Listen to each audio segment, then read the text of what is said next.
Herkese salam. Bugün 24.06.2020 tarixində keçirilmiş buraxılış imtahanı suallarına baxacağıq sizlərlə birlikdə. Elə isə başlayaq. Birinci sualımız teoremi ilə bağlı bir sualdır. Y bərabərdir kosinus x plus sinus x funksiyasının teoreməsini tapın. Siz bilirsiniz ki, teorema cədvəlindən kosinus x funksiyasının teoreməsi mənfi sinus x-dir. Sinus x funksiyasının teoreməsi də müsbət kosinus x-dir. Ona görə cavab olacaq D variantı. İkinci sualımız, düzbucaqlı paralelipedin tilləri 4, 5 və 6 cm olarsa, onun tam səthinin sayəsini tapın. S tam bərabərdir 2 AB plus BC plus AC. O da bərabərdir 2. İndi bir dəfə 4-ü 5-ə vurursunuz 20, 5-i 6-ya vurursunuz 30, 4-ü 6-ya vurursunuz 24. Bunları da toplayanda edəcək, deməli 74. 74-də 2-yə vuranda 148. B variantı. Üçüncü sual bərabərsizliklər sistemi ilə bağlı bir sualdır. Bu sualı həll etmək üçün ilk öncə siz həmin o sistemdəki birinci bərabərsizliyi vurub açmalısınız. Deməli, 2-ni 3-ə vuranda 6y minus 8, 4y plus 1. 2y plus 15, 4y minus 5. Aydın məsələdir ki, y-lər bir tərəfə, məlumlar bir tərəfə keçsə, olacaq birinci 2y böyük bərabər 9-dan, digər tərəfdən 2y kiçikdir 20-dən. 2y 9-dan böyükdürsə, böyük bərabərdirsə, onda belə çıxır ki, y 4/5-dən böyük bərabərdir və y 10-dan, 20-ni çünki 2-yə bölürsünüz, 10 edir. 10-dan kiçik olmalıdır. 4/5-dən böyük, 10-dan kiçik ədədlərimiz hansılardır? 5-dir, 6-dır, 7-dir, 8, 9. Amma onun özü daxil deyil, çünki qapalı deyil. Burada da sayanda 5 ədədimiz olur. Yəni 5 həllimiz olur. Dördüncü sual.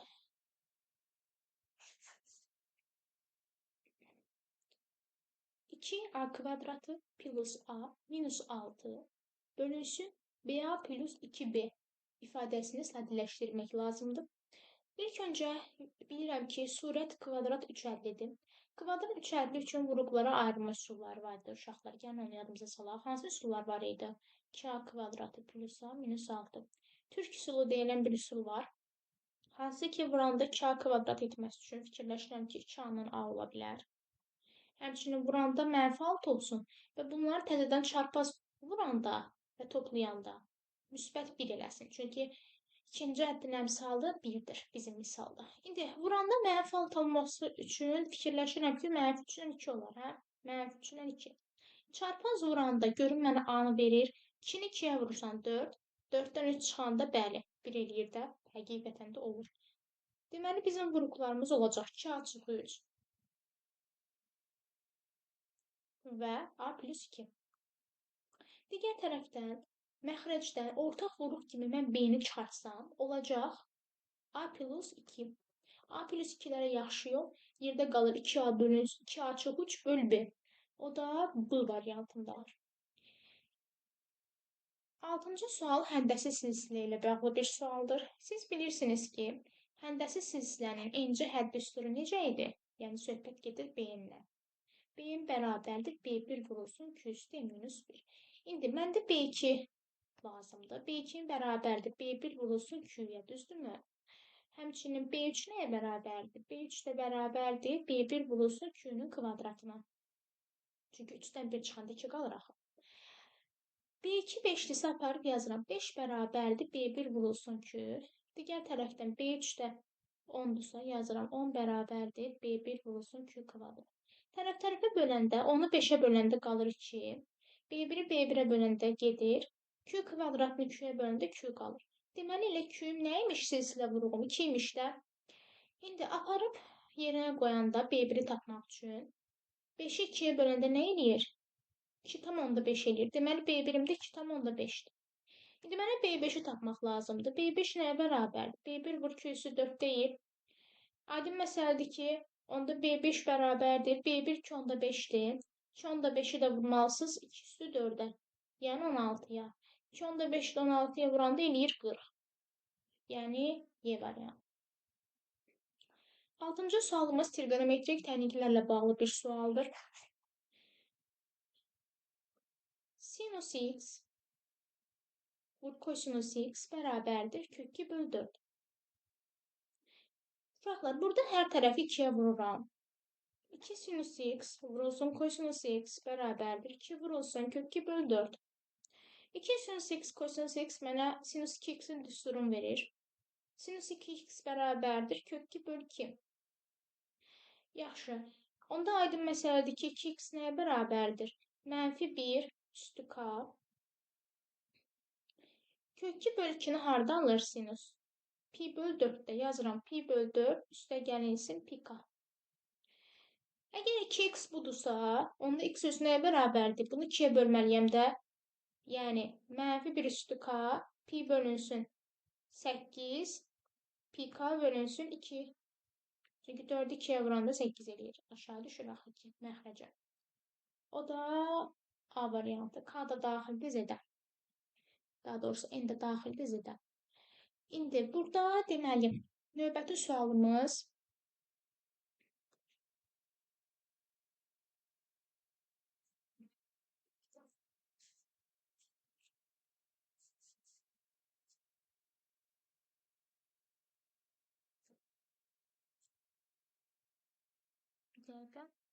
Aha.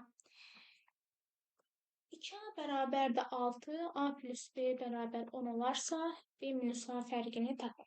Bu bildiyimiz xətti tənlikdir. Əgər 2A bərabər 6, onda belə çıxır ki, A nəyə bərabərdir? 6-nı 2-yə bölürsünüz, 3. Onda 3 üstə gəlinsin 7, 10 eləyər də, düzdürmü? Deməli, siz 7-dən də 3-ə çıxmalısınız. Cavab eləməlidir 4. 8-ci sual.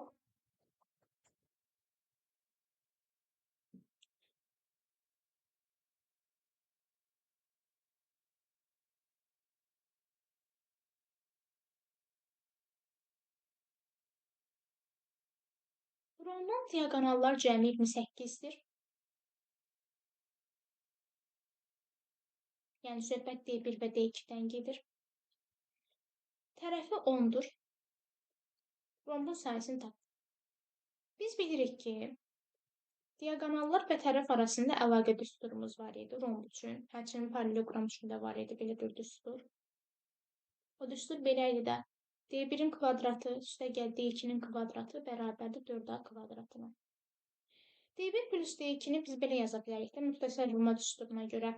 A kvadrat plus B kvadrat düsturuna görə yazarıq bu şəkildə. D1 üstə gəlinsin D2-nin kvadratı, çıxılsın 2D1 D2. Yenə deyirəm, A kvadrat plus B kvadratın düsturu var idi müxtəsərdə. Orada A plus B-nin kvadratı çox 2AB idi də düsturumuz. Bizdə də A-nın B-nin yerinə D1 D2 durur da. Bu bərabərdir nəyə? 4A kvadratına. Əgər A 10-dursa, onda belə çıxır ki, onun kvadratı 100-dür. 100-də 4-ə vuranda 400 edir. D1 plus D2-nin özünü bizə 28 verib. Bəs onun kvadratı nə eləyər? 784. 784-dən çıxıram 400-ü, bərabər eləyirəm 2 D1 D2-yə. 784-dən 4-ü çıxanda eləyir neçə? Deməli, 384. 384-dən də 2-yə böləndə olacaq 190 deməli 2. Belə çıxır ki, D1 D2 192-dir. Biz də bilirik ki, rombun sayı düsturu S bərabərdir 2-də 1 D1 D2. Belə çıxır ki, 2-də 1 vurulsun 192. 192-ni də 2-yə böləndə neçə eləyir? 96 eləyir. Bərabərdir 96. 9-cu sual trigonometrik enliklərlə bağlı bir sualdır. 1 çıxılsın kosinus 2 alfa. 1 çıxılsın kotangens 4-cü dərəcədən alfa bölünsün. 1 çıxılsın kotangens kvadratı alfa. Siz bilirsiniz ki, 1 çıx kosinus 2 alfa nəyin düsturuydu? Heç bir düstur deyil, düzdür? Amma nə isə açılışıdır. Nəyin açılışıydı o? Dərəcə aşağı salma düsturunu yanımıza salaq. Sinus kvadrat alfa bərabərdir 1 çıx kosinus 2 alfa bölü 2, düzdürmü? Onda belə çıxır ki, 1 çıx kosinus 2 alfa nəyə bərabərdir? 2 sinüs kvadrat alfaya. Aparıb burada artıq bir çox kosinüs 2 alfanın yerinə yazıram 2 sinüs kvadratı alfa. Daha sonra kotangesi də belə yaza bilərik də. 1 çıxılsın kotanges kvadratı alfa, 1 üstə gəlinsin kotanges kvadratı alfa. Niyə? Çünki a kvadrat çıx b kvadrat düsturuna görə. Bir dəfə toplayırıq, bir dəfə çıxırıq. Burada yazıram 1 çıx kotanges kvadratı alfa. 1 çıx kotanges kvadrat alfalar gedir. Yerdə nə qalır? Buradan bunu belə dairəyə alım.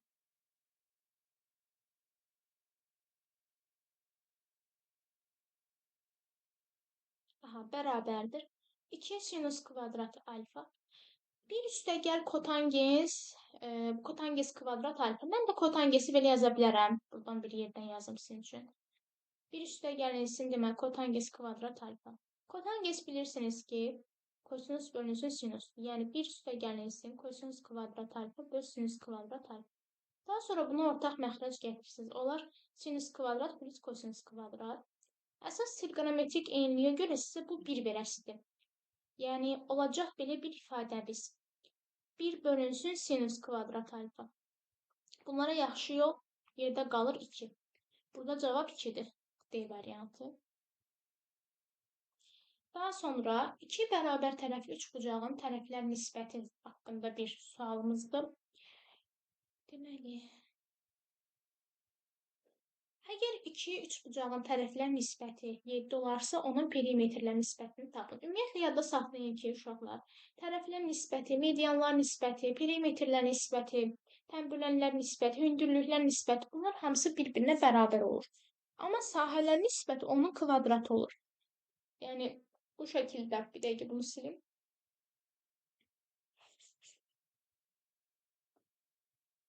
A1 bölü A2, P1 bölü P2. Burada M mediandır. L1 bölü L2. H1 bölü H2. Sonra başqa heç nə. Burada deməli olacaq S1 bölü S2-nin kvadratı. Aydın oldu, sahə soruşun. Bir dənə sahədə kvadratını götürürsünüz. Ona görə cavab burada 7 olacaq. Bir zər atıldıqda düşən xalın 3-dən böyük olması ehtimalı. Uşaqlar, bilirsiniz ki, zərin 6 üzü var. Deməli, mümkün hallarımızın sayı 6-dır. Bəs əlverişli hallarımızın sayı neçədir? 3-dür də. 3-dən böyük 3 ədəd var axı. 3, 4, 5, 6. Ona görə 3 halımız var. 6-da 3-ü ixtisarlayəndə olacaq 2-də 1. Yəni, A variantı. 12-ci sual. Xəmir bişirildikdə öz çəkisinin 40%-ni itirir. 500 kilo xəmirdən neçə kiloqram çörək alınır? Əgər 40%-ni itirirsə, deməli, yerdə neçə faizi qalır? 60%.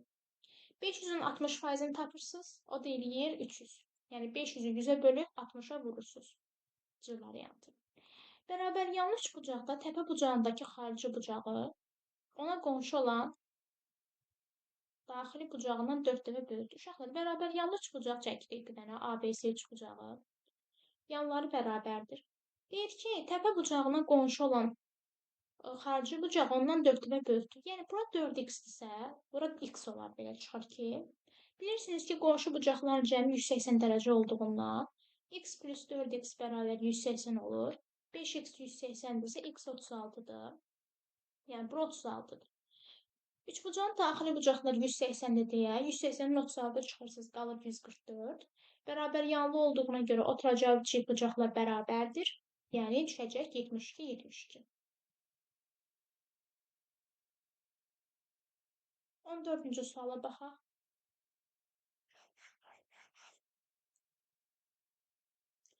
AB parçasının A ucundan bir dənə AB parçası çəkək. Bir dənə A parçasının deməli A nöqtəsinin bir müstəvi var. Bu şəkildə bir müstəvimiz var. A ucundan keçirilir və B ucundan və onun C nöqtəsindən B1 və C1. Burada bir C nöqtəsi qeyd etməliyik parça üzərində. Aha. Deməli, C və C1 buradadır, B1 də buradadır. Çünki burada bizə deyir ki, diqqətli olun, Parçanın B ucundan və onun C nöqtəsindən bu müstəviyə uyğun olaraq B1 və C1 nöqtələrində keçən paralel düz xəttlər endirilir. Paralel nə deməkdir? Aydın məsələdə paralel düz xəttləri siz bilməlisiniz. AC 3-dür, bura 3-dür. BC 2-dir. CC1 6-dır. Mənə BB1 istəyir. Bu sual oxşarlıqla bağlı sualdır. Yəni 3-ün 6-ya nisbəti ümumini, yəni 3-ün üstü 2 gəldi 5 eləyir, düzdürmü? 5-in x-ə nisbəti. Çarpaz vuranda 3x bərabər 6-nı 5-ə vurursunuz 30. X də bərabərdir 10-a. Cavab burada 10-dur. 15-ci sual loqaritmik tənliklərlə bağlıdır. Loqaritm 6-dan x plus 0.5 bərabərdir. 1 bölünsün loqaritm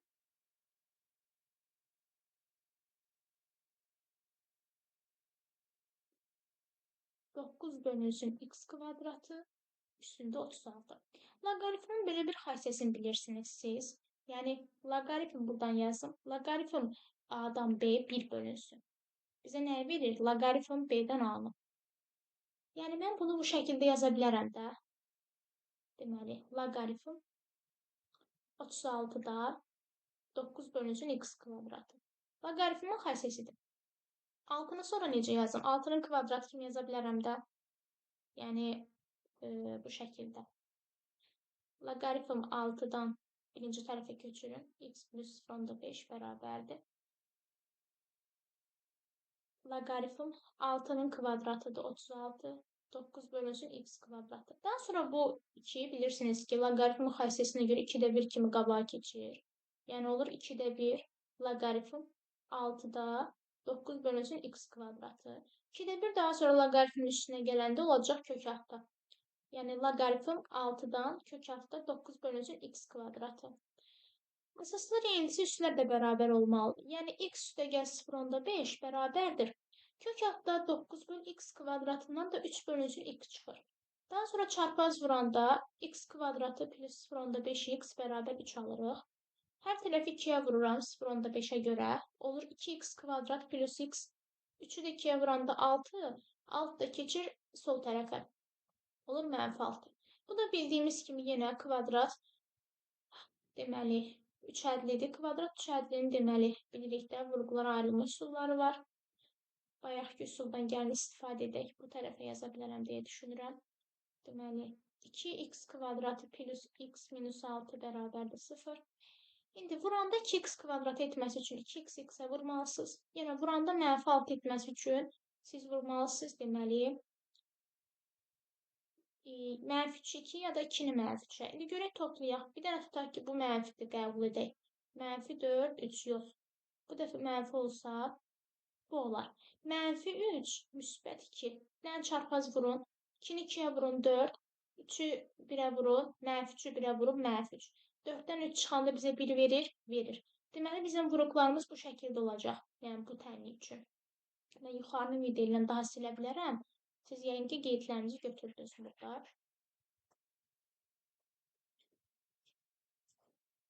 Aha. Deməli, bu ifadənin vuruqları, bu kvadrat 3 ədlinin vuruqları, bu tərəfdən yazacağım artıq, 2x minus 3 və x plus 2'dir. Aydındır ki, bu tənliyin kökləri bir dəfə 1.5'dir, 3'ü 2'yə bölündə 1.5. Bir dəfə də mənfi 2'dir. Amma mənfi olmaz. Niyə? Çünki mənfi olanda, mənfi 2 qoyanda uşaqlar bura olacaq loqaritmin 2 mənfi. Loqaritmin mənfi olmaz. Loqaritmin 2 mənfi olmur heç vaxt. Ona görə bizim kökümüz olacaq 1.5. 16-cı sual, deməli, ədədi orta ilə bağlı bir sualdır. Ədədi orta bilirsiniz ki, ədədləri toplayırsınız, sayına bölürsünüz.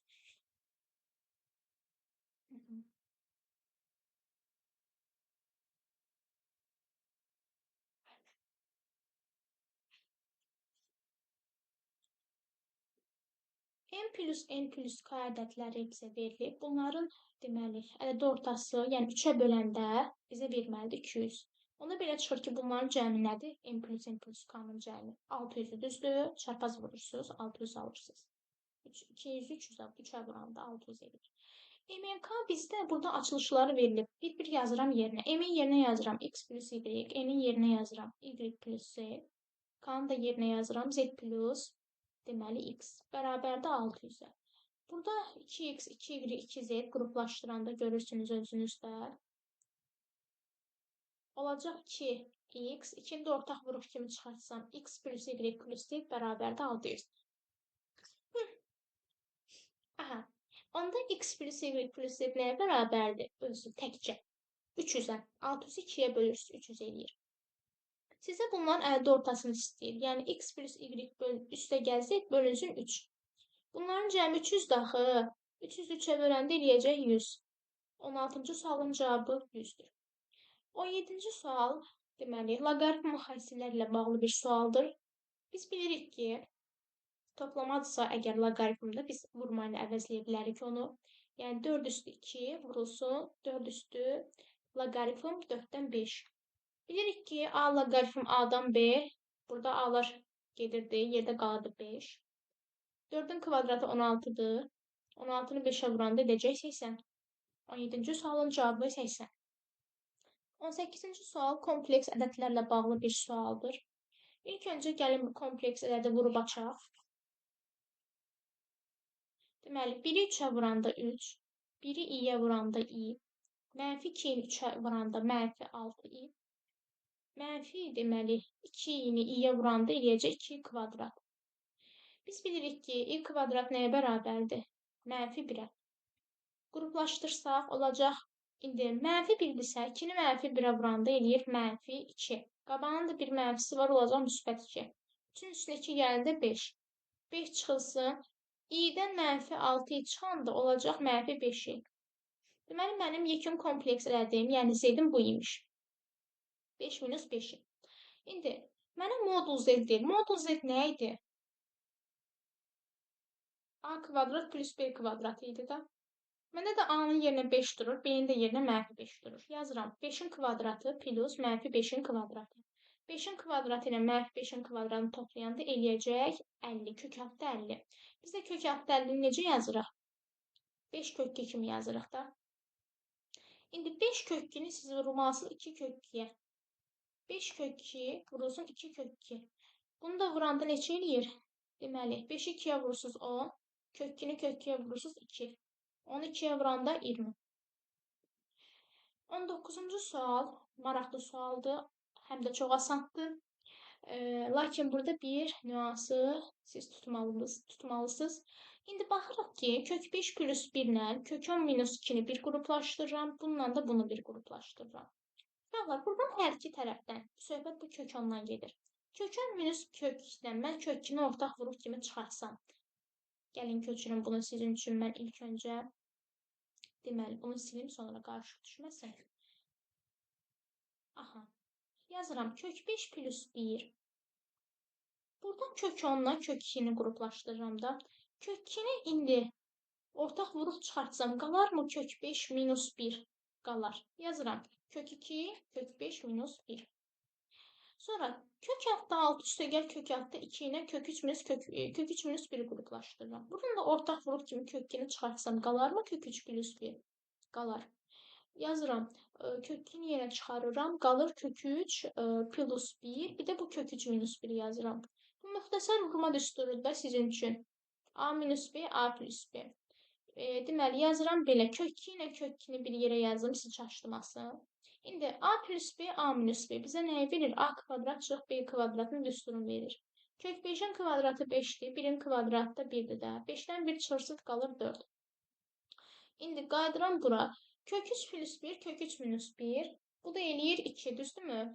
Çünki kök 3-ün kvadratı 3-dür, 1-in də kvadratı 1-dir. Çıxanda eləyir neçə? 2. Vur 2.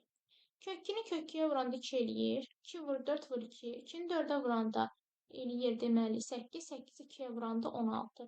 19-cu sualın cavabı 16 olacaq. İndi baxırıq 20-ci suala. D nöqtəsindən paralelogramın BC tərəfini Y nöqtəsinə kəsən düz xətt çəkilmişdir.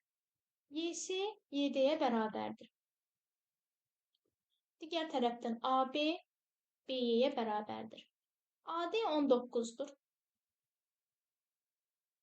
Bu üçbucağın perimetri 30-dur. Yaxşı uşaqlar, paralelogram olduğu üçün qarşı üzləri bir-birinə paraleldir. Düzdürmü? Cüt paralel olan figurda paralelogram. Deməli, bu hissə də 19 olar da BC hissəsi. Yaxşı, BS 19-dur. Onda bura tutaq ki x-dirsə, bura 19 çıxı x olar da, razısınız? Bura x-dirsə, onda burada x olmalıdır. Bura 19 çıx x-dirsə, onda burada 19 çıx x olmalıdır. Çünki şərtə görə bərabər idi.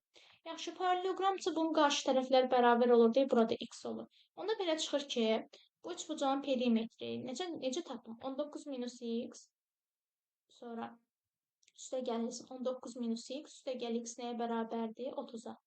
19 ilə 19 toplayanda 38, müsbət x mənfi x islah gedir. Qalır 38 çıx x bərabər 30-dursa, onda belə çıxır ki, x 8. X-i tapdım.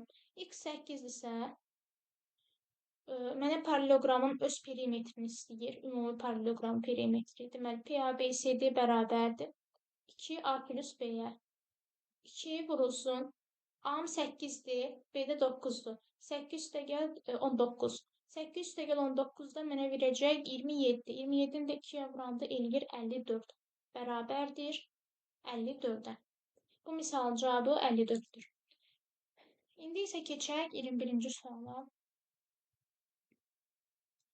Çoxluqla əlaqəli bir sualımız var.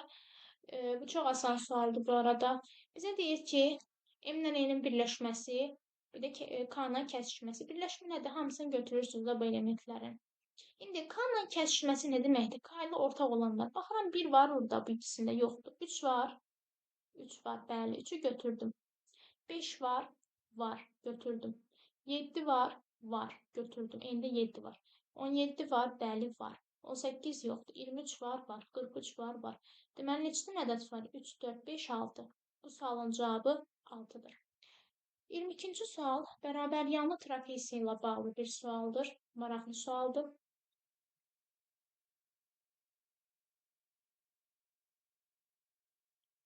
Bərabəryanlı ABCD trapesiyası verilib. AC diaqonalı perpendikulyardır. Trapesiyanın xaricinə çəkilmiş çevrənin uzunluğu 8 pi-dir. Yaxşı, əgər trapesiyanın xaricinə çəkilmiş çevrənin uzunluğu 8 pi-dirsə, biz bilirik ki, çevrənin uzunluğu 2 pi-yə üstünlüyü hesablanır. Yəni 2 pi nəyə bərabərdir? 8 pi-yə. Bundan hər tərəfdən pi-lərə yaxşı yol, 2 ilə 8-i də yaxşı yol. Qalır belə çıxır ki, 4-dür. Radius 4-dür. Radius 4-dürsə, onda belə çıxır ki, burada 4-dür, burada 4-dür, burada 4-dür. Niyə? Bizə şərtdə deyir ki, yan tərəf radiusa bərabərdir. Və niyə kiçiyə oturacaq 4-dür deyə soruşsa, çünki bərabəryanlı trapesiyada diaqonal əgər perpendikulyarsa, onda kiçiyə oturacaq 4-ə bərabərdir. Digər tərəfdən siz düzbucaqda, üçbucaqda, bilirsiniz, bu düzbucaqlı, üçbucaq kimi baxsaq, düzbucaqlı, üçbucaqda deməli, median deməli, hipotenuzun yarısına bərabər idi. Onda belə çıxır ki, bura neçə olar? 8 olar. İndi bunun yəqinki perimetrini istəyir. 4, 4, 4, 8 toplayanda P bərabər 4 üstə gəl, 4 üstə gəl, 4 üstə gəl, 8 o da eləyir 20. Cavab burada 20 olacaqdır. Sinifdə 27 şagird var. Onların eynəkli və ya eynəksiz olduğu araşdırılır. Təsadüfi seçilmiş 2 şagirddən birinin eynəkli oğlan, digərinin eynəksiz qız olması ehtimalını tapın. Yaxşı, ümumi görək burada eynəkli oğlanların sayı nə qədərdir? İlk öncə bunu tapaq. Bunu tapmaq üçün görürəm ki, eynəkli qızlar 5-dən 9-dursa, eynəkli 5-də, eynəksiz 9-dur. Deməli, neçə qız var sinifdə? 14. Tez 27-dən 14 çıxıram. Qalır 13. Yerdə qalan oğlan olmalıdır, düzdürmü? Sinifdə qız və oğlanlar iştirak edir. 13-dən 7 çıxıram, tapım eynəkli oğlanları. Deməli, eynəkli oğlanlar 6 dənədir. Daha sonra mən bilirəm ki, ehtimal tapmaq üçün həmişə ilk öncə biz necə tapırdıq ehtimalı, yadınıza salaq. Mən buranı daha silim. Əlverişli hallar böl mümkün hallar, düzdürmü? Deməli, bizim mümkün hallarımız nə qədərdir? Nə qədər uşaq var ümumi sinifdə? 27. Kombinizon 27-dən 2. Yenə deyirəm, seçim fərqi olmadığına görə mən kombinizon götürürəm. Əgər fərqi olsa, permütasyon götürəcəkdim.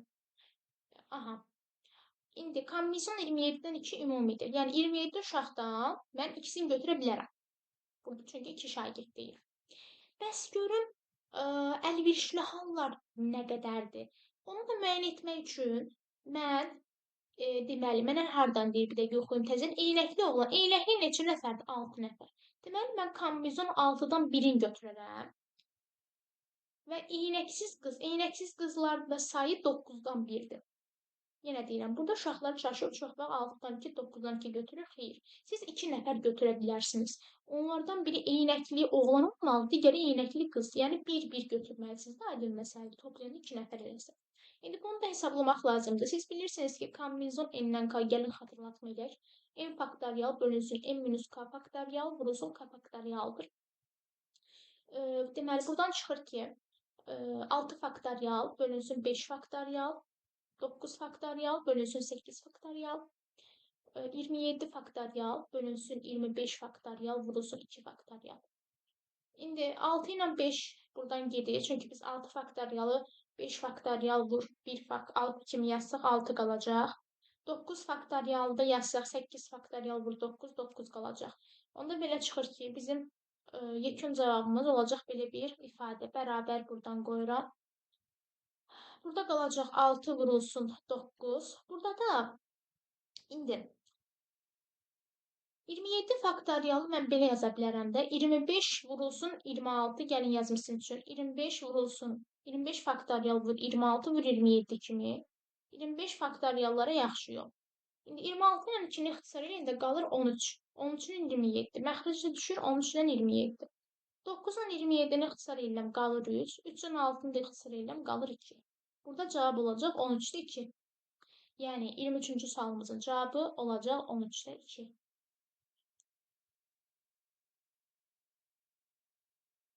24-cü sualımız buradan indi tənliyin köklərini tapmaqla bağlıdır. Uşaqlar, bu tənliyin kökünü necə tapaq? X kvadrat minus 12x plus 35 bölünsün x bərabərdə 0-a. Mən bilirəm ki, x 0 olmaz. Çünki məxrəc 0-a çevrilmir. Deməli, sürətlə işləməliyəm. Sürət kvadrat tənlikdir. V teoremi ilə gedə bilərəm. Yəni, köklərin cəmi əks işarə ilə ikinci həddin əmsalına, hasil isə sərbəst həddə bərabər olmalıdır. Yəni, hansı ədədlərdir ki, onlar vuranda 35 eləyir, toplayanda 12. 5 ilə 7 düzdürmü? Deməli, bizim birinci tənliyimizin kökü oldu 5 ilə 7. İkinci tənliyimizə baxaq. Uşaqlar, ümumiyyətlə bu kub tənlikləri həll etmək üçün biz bilməliyik ki, sərbəst hədd həmişə sərbəst həddin bölənləri bu kub tənliyin kökləri olur. Yəni 42-nin bölənlərinə bir dəqiqə baxsaq, bölənlərin sayı bilirsiniz, yəqin ki 42-nin 2-dir, sonra 14-dür, 7-dir, 3-dür və s. Həqiqətən də 2-ni yoxlasaq, 2-ni bir dənə qoyun yerinə, onu 0-a çevirəcək kub tənliyi. 2 deməli bunun köküdür. Kub tənliyin digər köklərini tapmaq üçün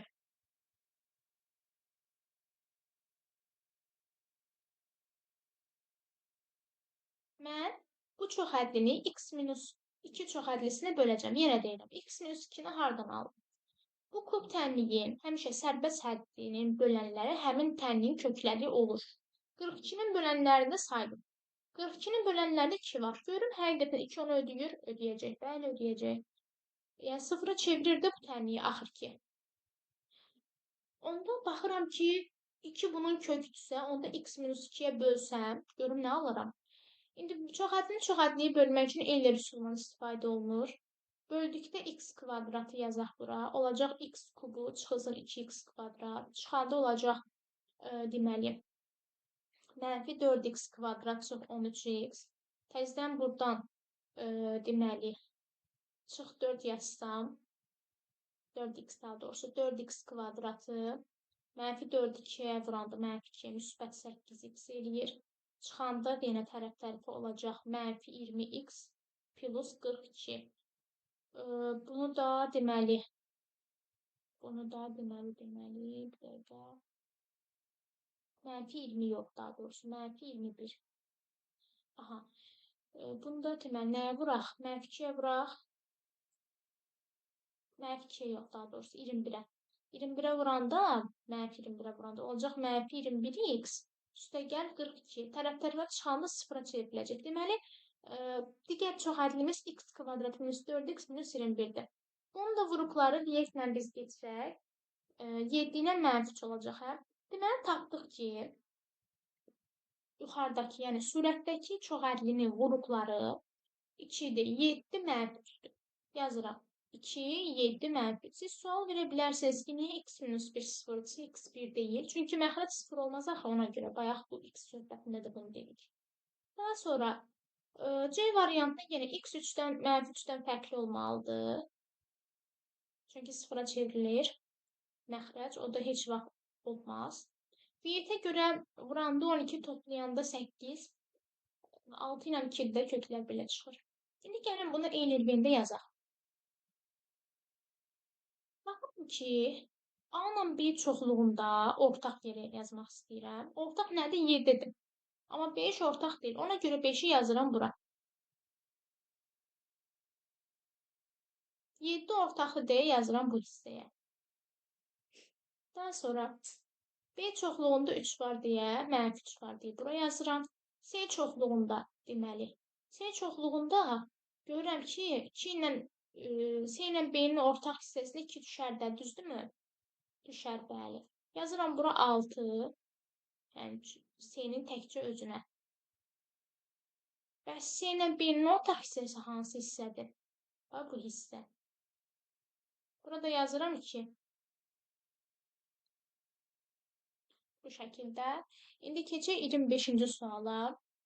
Yekun sualımızdır. Bu artıq bitir. 25 sualın ibarətdir, bilirsiniz. Aydın məsələdir ki, B nöqtəsi x, y-dirsə, B harda yerləşib? Absis oxunda. Absis oxunda yerləşəndə biz həmişə ordinatı 0 götürürdük. Yəni, nəyin adını çəkirsinizsə, onu 0 eləmirsiniz, digərini 0 eləyirsiniz. Yəni, ordinatdırsa, x-dirsə, yəni ordinat deyirsə, onda siz x-i 0 eləməlisiniz, x-dirsə, siz ordinatı 0 eləməlisiniz. Burada da əgər absis oxu üzərində yerləşirsiniz, y-i 0 eləməlisiniz. Yəni, x kvadrat çıx 9, bölünsün x kvadrat plus 3 0-a getməlidir. Aydın məsələdir ki, məxrəc heç vaxt 0 olmaz. Amma sürət 0-a getsə, olacaq müxtəsər vurma düsturuna görə. X çıx 3, x plus 3. Bunun da kökləri bir dəfə 3-dür, bir dəfə -3-dür. Yəni, bizim ümumi koordinatlara əgər soruşursa, mən yenə deyirəm, absis oxu üzərindəsə, bunun ordinatı 0-a bərabərdir. Ona görə y-in yerinə yazdım ordinatı 0. Çünki biz bilirik də, koordinatları biz həmişə x, y yazırdıq. Birinci yerdə x durur, ikinci yerdə y. Bəs yaxşı, absisi nə yazdım? 3 ya -3. Görürəm ki, absis müsbət istiqamətlərdə hal-hazırda. Çünki bu 0 nöqtəsi olur, bura müsbət olur, bura mənfi hissə olur. Müsbət hissə olduğuna görə, indi mən aydın məsələdir ki, -3 götürməyim birinci olardı da. Mən ona görə cavabı yekun olaraq 3 götürürəm. Deməli, 25-ci sualın cavabı 3 və 0 olacaqdır.